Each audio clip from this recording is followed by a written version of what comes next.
2 to the x add y is 1. Okay, so I want to write this as 2 to the thing equals 2 to the thing 1 and thing 2, and then I can say that thing 1 equals thing 2.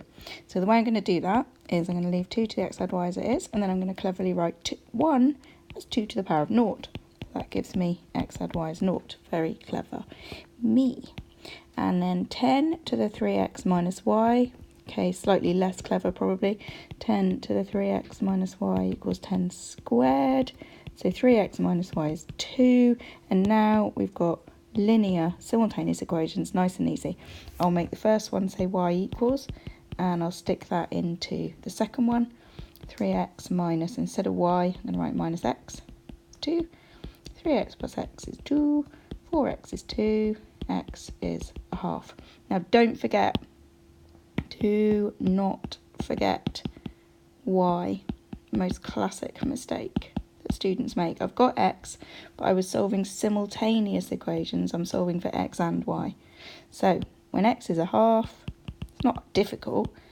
Y is minus a half, so the solution is 1/2 minus a half, and that is the coordinate where this graph crosses this graph. B. Y is 1/8 x cubed.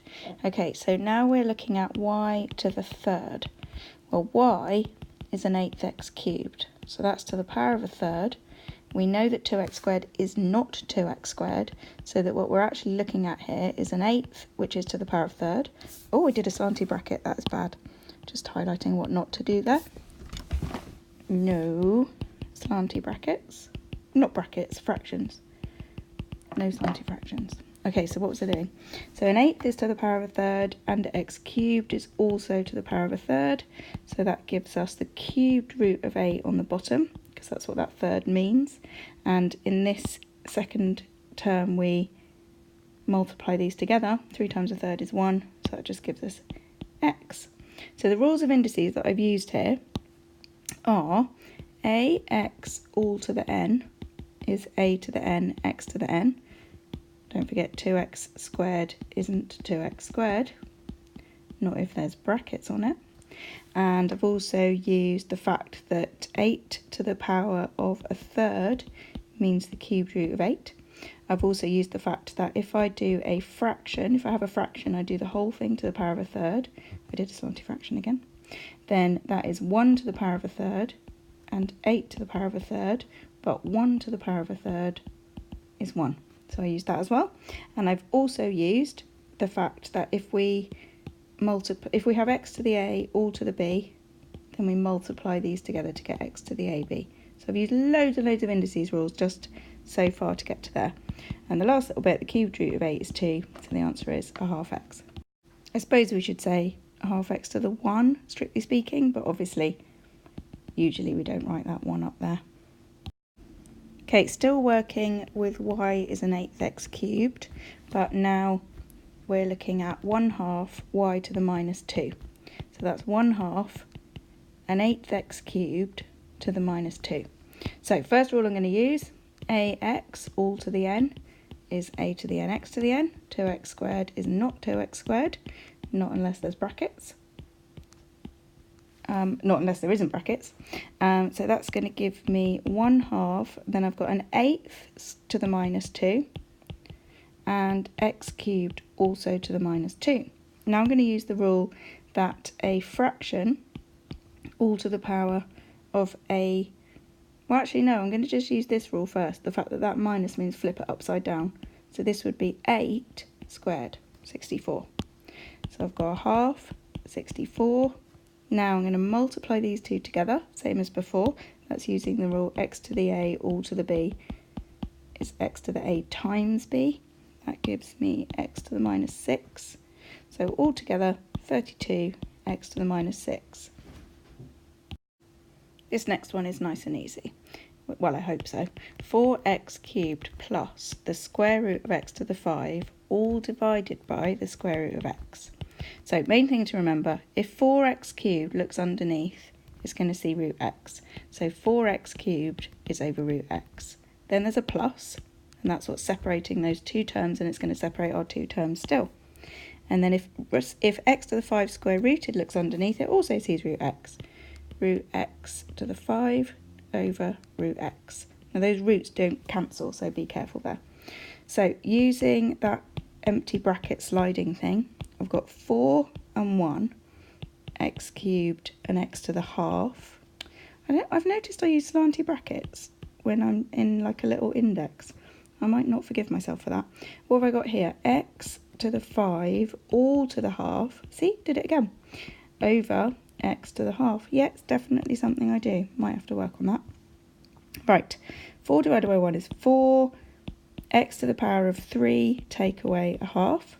Look how much nicer that looks. Add. Now I'm going to multiply these two together to get x to the 5 over 2. I made an effort there. Over x to the half.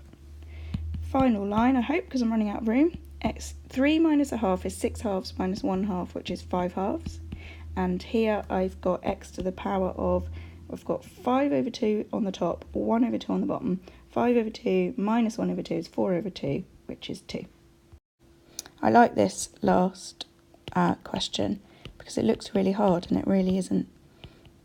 So I'm going to rewrite it, okay, but I'm going to swap this root 12 for a 12 and I'm going to swap this root 3 for a 3 just to show you how this works. So let's say I've got 8 plus 12x equals 8x over 3. Now how simple is that? I'd times everything by 3, so that would give me 24 plus 36x equals 8x, and I just did that to get rid of that fraction on the bottom. I'd get all my x's on one side, probably I'd take that over that side and move the 24 over there. So that would be 36x minus 8x equals minus 24. And then I'd see how many x's I've got. So I'll drag this out slowly. How many x's have I got? 36 minus 8. That's how many x's I've got. And then that would divide under, well, obviously I'd work it out. It's like 28. But just so that we can see the structure, I'll leave it as 36 minus 8 and pretend I can't work out what 36 minus 8 is. And then that would be my answer. So let's go back through that, but put the roots in. So instead of 12, I'm going to have root 12. And instead of 3, I'm going to have root 3. Now the first thing I did was times everything by 3. If I times everything by root 3, I get not 24, but 8 root 3. Here I get not 36, but root 12 root 3, which we're going to simplify in a minute. And then the 8x will be exactly the same. So where's this 36? That's this term here, which is now root 36, because I'm using the proper numbers like the question.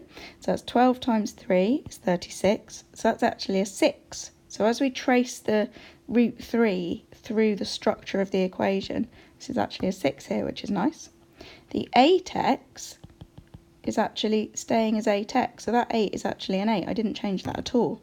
Where's the root 12 gone? Here is the root 12. Oh, the root 12's disappeared. Oh, that's it, isn't it? I've got, instead of my minus 24, minus 8 root 3, because that was from here. And so altogether, minus 8 root 3, all over 6 minus 8, which is minus 2, would give us 4 root 3. I'm just going to do that again just to check what's happening, because it's all got a bit tangly. So 8 plus x root 12 equals 8x over root 3. I want to multiply everything by root 3, which would give me 8 root 3 plus x root 12 root 3 equals 8x. And I'm going to simplify this root 12 root 3 to give me 8 root 3 plus x times root 12 times 3 is 36 equals 8x. I can simplify the root 36 to give me 6. 8 root 3 plus 6x is 8x. I'm going to take that over that side, I think. So I'll have 8 root 3 is 2x, and then divide the 2 underneath, giving x is 4 root 3. So not hard. Looks hard, but isn't hard.